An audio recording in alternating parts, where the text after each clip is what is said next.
चोट लगने के बाद रश्मिका मंदाना वापस आई सिकंदर मूवी शूटिंग सेट पर। बुलेट स्पीड से सलमान करेंगे आधा अधूरा शूटिंग कंप्लीट। आप जल्दी देखने मिलेंगे सिकंदर का ट्रेलर।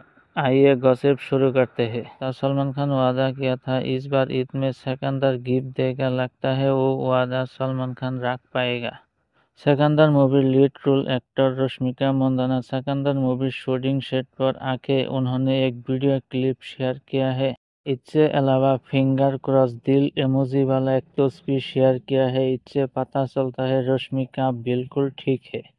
साजिद नाडियाल की पत्नी ने एक तस्वीर शेयर किया है जिसमें सिकंदर फिल्म के डायरेक्टर AR मुरुगदोस के साथ साजिद नाडियाल बातें करते हुए नजर आई है और कैप्शन में लिखा है जल्दी शूटिंग खत्म करिए। सिकंदर का ट्रेलर ऐसा काट कर रहा है ताकि ऑडियंस को बीच एक अच्छा खासा माहौल बन पाए, क्योंकि ये सलमान खान का कमबैक मूवी होने जा रहा है।